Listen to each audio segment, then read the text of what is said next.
안녕하세요. 썰스타그램입니다. 오늘의 사연 시작해 볼게요.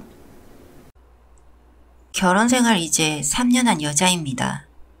그런데 길다면 길고 짧다면 짧은 이 기간 동안 별일을 다 겪고 지냈네요.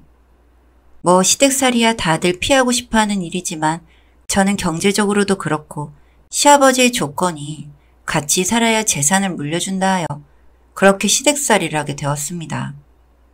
저희 시아버지는 건물을 한 채 가지고 계세요. 지방에 있는 3층까지 건물입니다. 1층은 가게를 하고 있고 2층은 시아버지, 3층은 저희 가족이 살고 있습니다. 2, 3층은 빌라라고 보시면 됩니다. 남편은 직장을 다니다가 도저히 적성이 안 맞는다고 하여 그만두게 되었고 그 전에는 1층을 세를 주었다가 남편이 그만두게 되니 그곳을 내주셨습니다. 거기에서 남편은 편의점을 하고 있습니다. 편의점 하기 전에 음식점을 했는데 보기 좋게 실패했습니다. 본인이 주방 일을 하지 않다 보니 주방장이 도망을 가버리니 식당 운영이 아예 안 되더군요.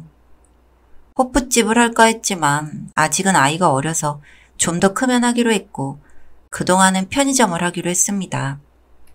아무래도 사는 집에서 가깝다 보니 저든 시아버지든 남편이든 돌아가면서 가게를 볼 수 있다는 장점은 있습니다. 하지만 시아버지를 모시고 사는 저는 죽을 맛이네요. 시아버지가 혼자 계시는 이유는 이혼을 하셔서입니다. 시어머니는 시아버지의 의처증 증상 때문에 내내 괴로워하시다가 이혼을 하셨다고 합니다. 너무 지긋지긋해서 자식도 그냥 두고 이혼하셨다네요. 위자료고 뭐고 원하지 않으셨고요. 신혼 초기에는 시아버지를 뵈었을 때 정말 이런 분이 의처증이 있으셨을까 하는 생각이 들 정도로 그냥 평범하고 오히려 점잖으셨습니다. 그리고 의처증이었기 때문에 그 화살이 저에게 올 거라 생각은 못했었고요. 그런데 갈수록 이상하더라고요. 간섭을 하시는 정도가 너무 심해져 왔습니다. 우선은 절 쳐다보는 눈빛부터가 조금 이상했습니다.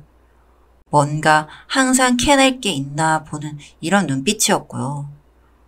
저도 친구를 만날 때가 있고 동네에서 아는 사람이 있으면 인사도 할 수 있고 그렇잖아요.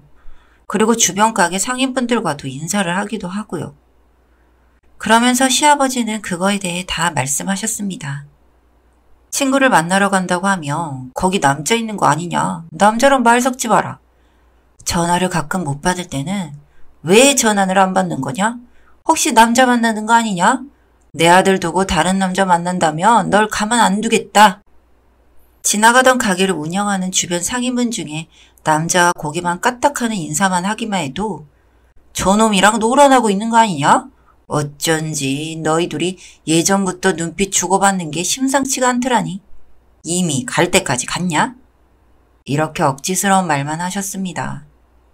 처음엔 저도 시아버지가 무서워서 아무 말 못했지만 계속 억지 소리를 하시니 저런 말씀하실 때마다 아니라고 그런 억지 소리 정말 듣기 싫다고 했습니다. 하지만 변하시는 게 없더군요. 오히려 갈수록 더 하시더군요. 어느 날은 제가 그랬습니다. 제가 당신 와이프도 아닌데 왜 제 남편보다 더 절 간섭하시는 건지 모르겠다고요. 그랬더니 절 무섭게 노려보시면서 여자들이란 다 똑같다. 돈 좀 있어 보이고 겉만 멀끔하면 앞뒤 분간 못하고 가서 자빠질 생각만 한다. 내가 그걸 모를 것 같으냐?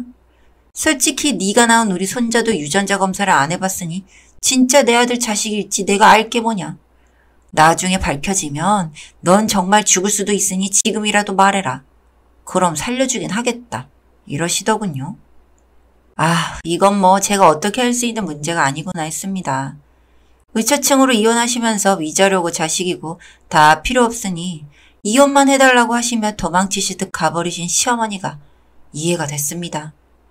저도 자식만 데리고 어디론가 가버리고 싶었으니까요.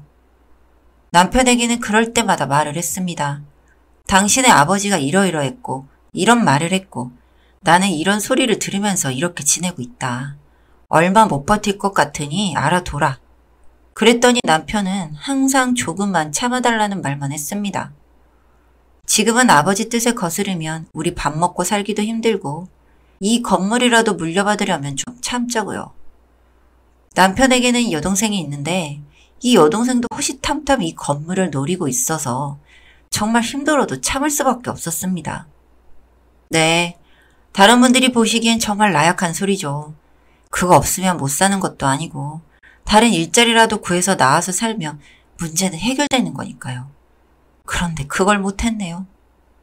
그리고 아들에게는 무슨 말씀도 잘 안 하시면서 저에게만 와서 이야기를 하시는데 그 내용이 정말 말도 안 되는 소리를 하십니다.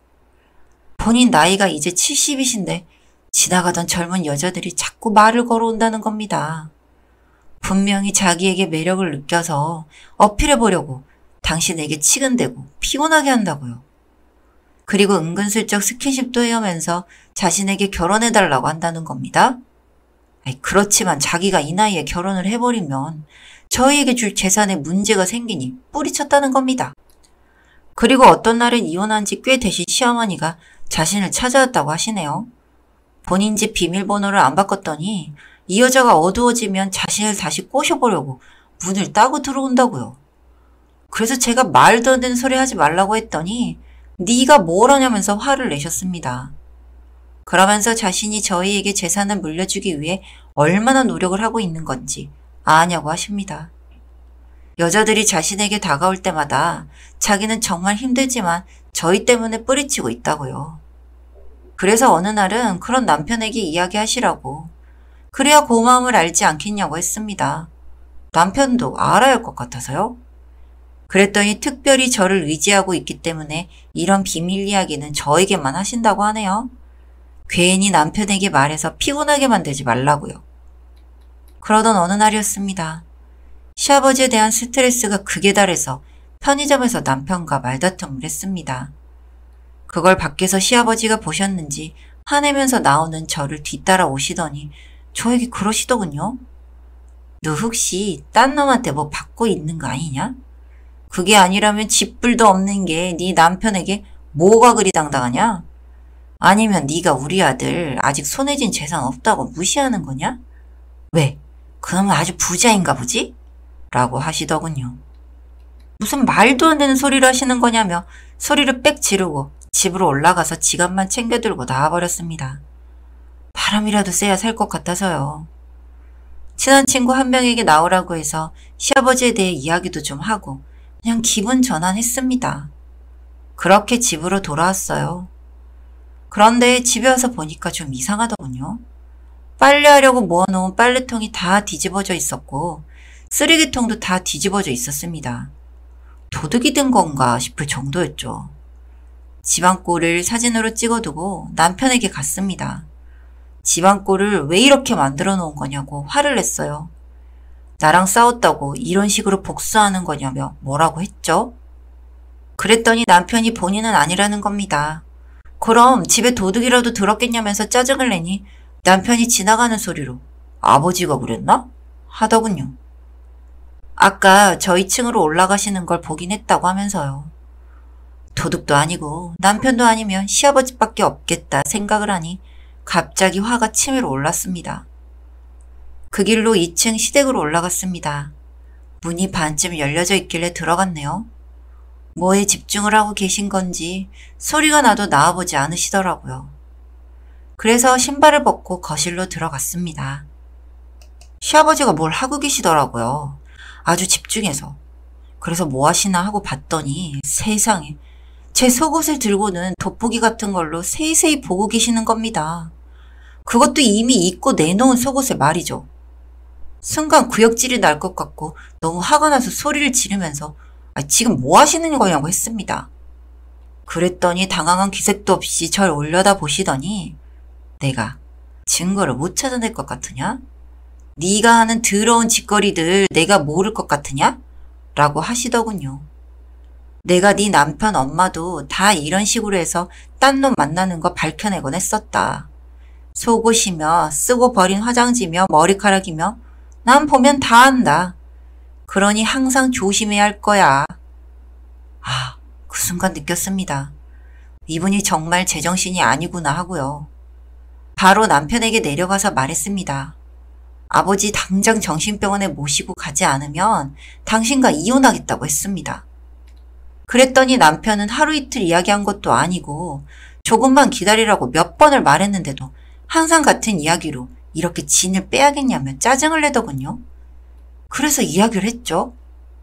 당신 아버지가 지금 뭘 하고 있는 줄 아냐고요. 내 벗어놓은 옷을 돋보기로 보고 있다고요. 말로 나한테 뭐라 한 것도 참기 힘들었는데 이젠 집 안까지 들어와서 내 개인적인 부분까지 다 살피고 뒤지고 저러는 거 난 못 참는다고 했습니다. 가서 당신이 직접 한번 보라고 했습니다. 그랬더니 남편도 화가 났는지 2층으로 올라가더군요. 여전히 시아버지는 그 미친 짓거리를 하고 계셨고요. 남편은 아버지에게 왜 이러시냐고, 정말 미치신 거냐고, 의처증으로 엄마까지 도망가게 했으면서 이젠 나까지 이혼시키려고 작정을 하신 거냐면서 난리를 쳤습니다. 뭔가 눈빛이 완전 이상해진 것 같았습니다. 그 길로 남편은 시아버지를 모시고 정신과에 가게 되었고 그 길로 입원 치료를 받게 되었습니다. 조현병으로 진단을 받으셨고 망상이나 환청도 그동안 들어오신 거라고 하더군요. 머릿속으로는 그동안 이상한 행동하신 게 다 병이었어서 그러신 거구나 했다가도 아직은 마음속으론 정말 소름이 끼치고 너무나 싫습니다. 남편과의 결혼 생활을 지속할 수 있을까 싶을 정도로 싫어요. 이제서야 원인도 알고 치료도 받고 계시고 한데 저는 그동안 겪어올 때보다도 더 시아버지가 싫은 건지 모르겠습니다. 시아버지를 생각하며 남편을 보면 이 남자도 그러면 어떻게 하나 싶기도 하고 이런 것도 또 아버지를 닮아가면 어쩌나 하는 생각까지 듭니다. 현재로선 남편에게도 애정이 하나도 없는 것 같은 느낌입니다. 저 어찌해야 하는 걸까요? 여기까지 썰스타그램이었습니다. 구독과 좋아요 부탁드릴게요.